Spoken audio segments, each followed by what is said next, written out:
ধূমপান ও মদ্যপান স্বাস্থ্যের পক্ষে হানিকারক।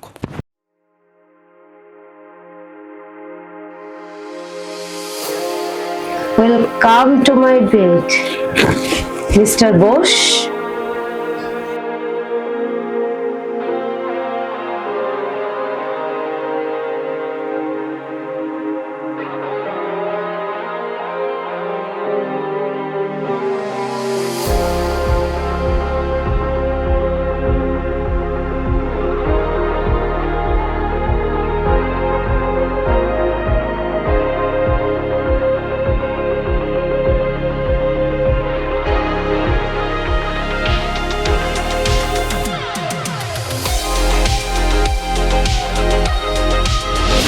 আপনি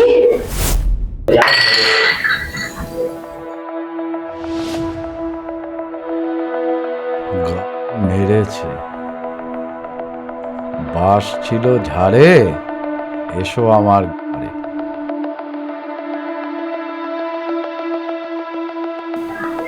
তুমি ময়ূরাক্ষী না?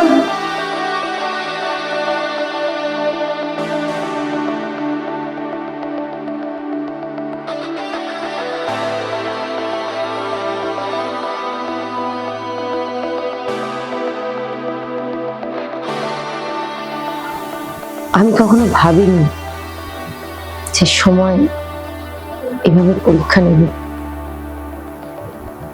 নীলিমা জানে যে আপনার এই ভালো মানুষের মুখোশের আড়ালে এমন একটা কদর্য ইমারত বানিয়ে রেখেছেন আপনি।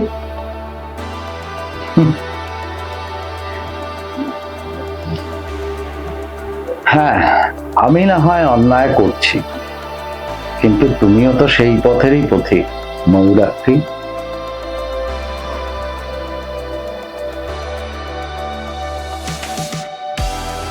আসলে ভালোবাসা মানুষকে অন্ধ করে দেয়, আর আমি যাকে ভালোবাসি তার ভালোবাসাই আজ আমাকে এই জায়গায় নিয়ে এসেছে।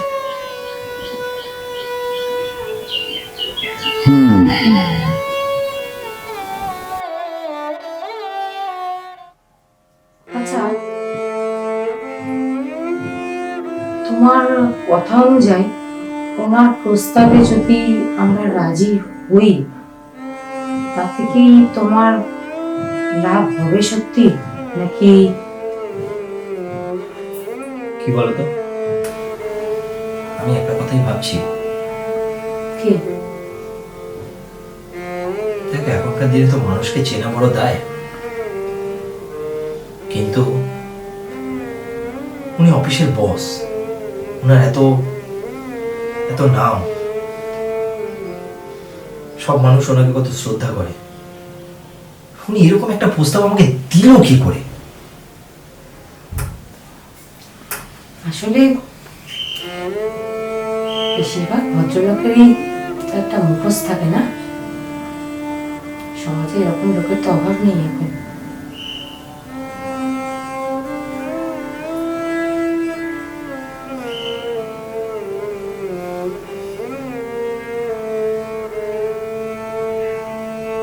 আমাকে কি বলেছে জানো? কি বলেছে? আমি অফিসে কাজ করছি, একটা ফাইল, খুব ইম্পর্টেন্ট একটা ফাইল সাইন করা ছিল, সেগুলো চেক করছিলাম কোনোটা বাকি আছে কিনা। হঠাৎ আমাকে নরেশ এসে বললো যে তোমাকে বস কেবিনে ডাকছে। আচ্ছা, আমি কেবিনের দিকে এগিয়ে গেলাম। May come in sir? Yes, come in. Sir আমায় ডেকেছিলেন? ও হালদার বাবু, আচ্ছা আচ্ছা, আসুন আসুন আসুন, আর বসুন। Thank you sir.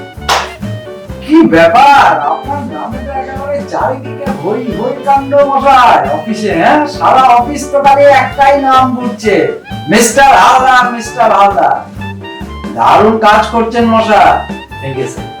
খুব ভালো লাগছে আমার, খুব ভালো কাজ হচ্ছে আপনার। তো ভাবছি এবার নেক্সট বোর্ড মিটিং এ প্রমোশনের লিস্টে আপনার নামটা আমি দেব, নমিনেট করব। Thank you sir. ভালো কাজের তো পুরস্কার পেতেই হয় না? হ্যাঁ স্যার, এখন আর এগুলো কজন ভাবে? আমি ভাবি সবাই তো আর সমান হয় না। হ্যাঁ স্যার। আমি ভাবি ইয়ং জেনারেশন। আচ্ছা হালদার বাবু, আপনি পরশুদিনকে অফিস থেকে বেরিয়ে কোথায় গেছিলেন? পরশুদিন? কোনো মর্ডনে গেছিলেন না? কেন বলুন তো? মোস্ট প্রবাবলি আপনার সঙ্গে আপনার মিসেসই ছিল। হ্যাঁ পরশুদিন, হ্যাঁ স্যার, হ্যাঁ। দেখুন জহুরির চোখ ঠিক ধরা পড়েছে। আমি আসলে বাস দিয়ে যাচ্ছিলাম কাছে, হঠাৎ চোখে পড়ল। She is very nice girl. আচ্ছা হালদার বাবু, ইউ আর সো লাকি। হ্যাঁ, আপনার ওয়াইফ এত বিউটিফুল, এত গ্ল্যামার কুইন, তাই না? আচ্ছা বলছি যে আপনার তো প্রমোশনটা হবে। হ্যাঁ স্যার। হয়ে গেল, ওটা পাক্কা ধরুন। তো আমার কি হবে? ঠিক বুঝলাম না স্যার, মানে আপনার কি চাই? কিছু তো চাই। এরপর উনি আমাকে এরকম একটা কথা বলবে, এটা আমি ভাবিনি। বুঝলাম। আসলে জয় মারা যাওয়ার পর থেকে আমি সেভাবে কোনোদিন একাকিত্ব বোধ করিনি। তুমি যেভাবে আমার পাশে ছিলে, আমি বুঝতেই পারিনি যে এই পৃথিবীতে আমি একা। আসলে তোমাকে খুব ভালোবাসি তো। তুমি যখন যা বলেছো সবই তো করেছি আমি তোমার জন্য, তাই না?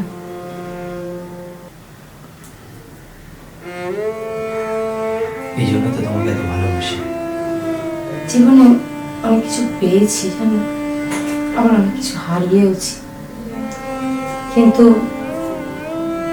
কখনো কোনো কিছু পাওয়ার জন্য কারোর সাথে বেড শেয়ার করতে হবে, এটা কখনো ভাবিনি।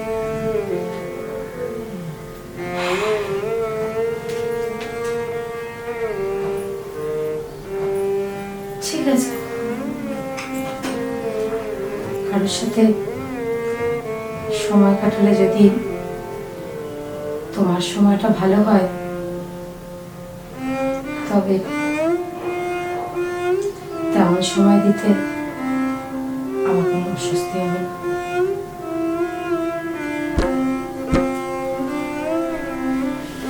আচ্ছা তুমি চা খাবে? না।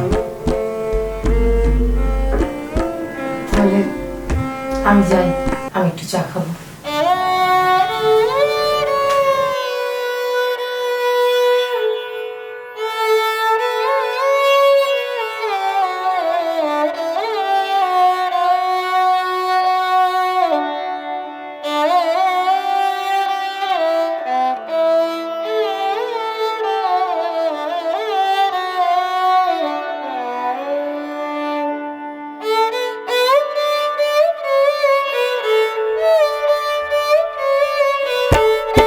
আপনি হয়তো জানেন না,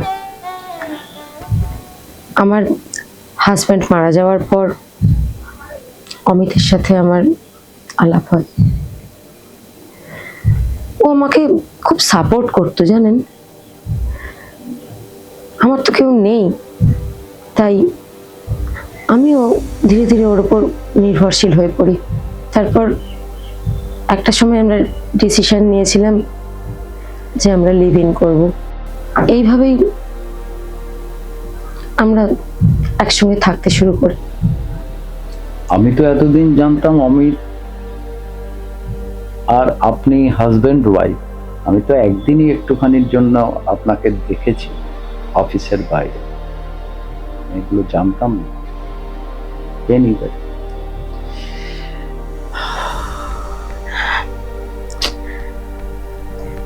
একবার ভেবে দেখুন তো, আজকে যেটা হতে যাচ্ছিল সেখানে কেউ আমাকে উপরে ওঠা সিঁড়ি হিসেবে ব্যবহার করছিল, আর আপনি কাউকে ঠকাচ্ছিলেন, তাই নয় কি?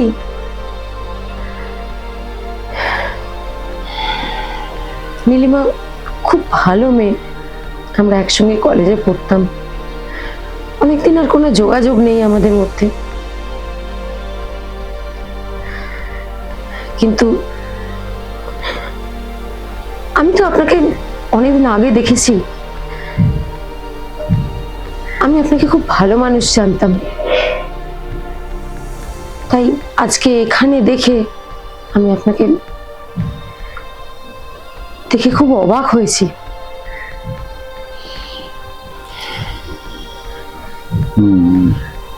ঠিকই বলেছ, সত্যি। মাঝে মাঝে একটা কথা ভাবি, আমি যার জন্য এতটা নিচে নামলাম, যাকে ভালোবেসে এত কিছু করতে যাচ্ছিলাম, সে একবারও আমার কথা ভাবলো না, একবারও মুখে বাঁধলো না তার আমাকে এই জায়গায় নামাতে।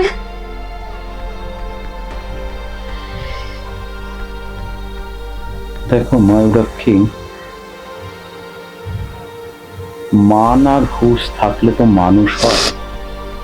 আজকে আমার উপলব্ধি হলো যে আমি সত্যিকারের অমানুষ হয়ে গেছি।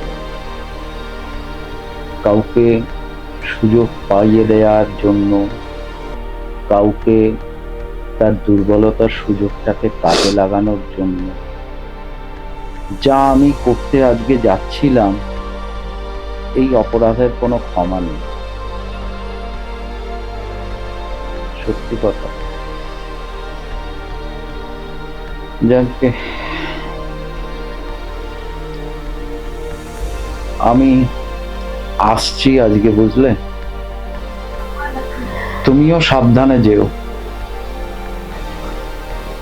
আপনি সাবধানে যাবেন আর নীলিমাকে ভালো রাখবেন। আর একটা কথা তোমাকে বলি, আজকের এই ঘটনাটা যেন গোপনীয়। আপনি নিশ্চিন্ত থাকতে পারেন, আমি এই ঘটনা কথা কাউকে বলবো না। কিন্তু হ্যাঁ, এই গোপন ঘটনা যদি বারবার ঘটে না, তাহলে সেটা আর গোপন থাকে না।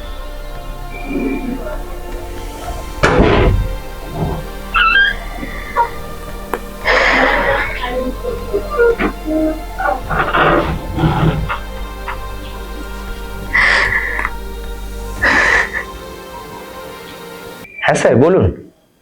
আর সব ঠিক আছে তো স্যার? আমার প্রমোশনটা হবে তো? মিস্টার হালদার, এইভাবে কারো প্রমোশন হয় না। আপনি যে জিনিসটা করতে চেয়েছেন বা করেছেন আগেও, এরম ভাবে উপরে ওঠা যায় না, প্রমোশন হয় না। এবং আমিও যেভাবে আপনাকে ইউটিলাইজ করেছি, এটাও অন্যায়, প্রচন্ড অন্যায়, বুঝলেন? আপনি নিজের যোগ্যতায় ঠিক প্রমোশন পাবেন। ভালো কাজ করুন। আর আজকে থেকে আমি এরকম কাউকে সুযোগ পাইয়ে দেওয়ার নাম করে কাউকে এক্সপ্লয়েট করব না। কি গো, হ্যাঁ তো তাড়াতাড়ি চলে এলে? কিছু হয়েছে? সব ঠিক আছে তো? হ্যাঁ, হয়েছে তো অবশ্যই। এতদিন যেটা বুঝতে পারিনি, সেটা আজ বুঝেছি। এতদিন বুঝতে পারিনি তো, তোমার মতো বিকৃত মস্তিষ্কের মানুষের সঙ্গে থাকতে থাকতে না, আমিও সেই একই রকম হয়ে যাচ্ছিলাম। কিন্তু আর নয়, আর আমি তোমার সঙ্গে থাকতে চাই না। কি বলছো এসব? না,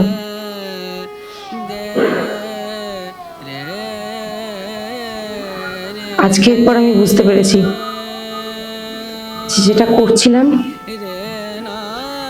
সেটা সম্পূর্ণ ভুল। আর তোমাকে ভালো রাখার জন্যই তো আমি এগুলো করছিলাম। সত্যিই আমি তোমাকে ভালোবেসেছিলাম, আর তুমি উপরে ওঠার জন্য আমাকে ব্যবহার করে যাচ্ছিলে।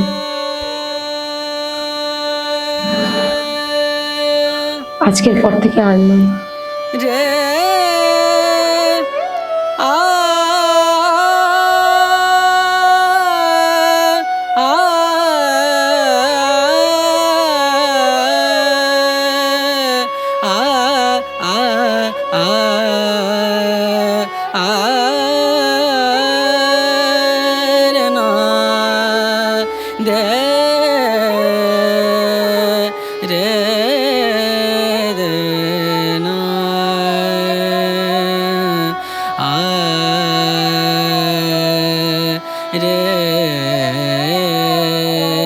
রে না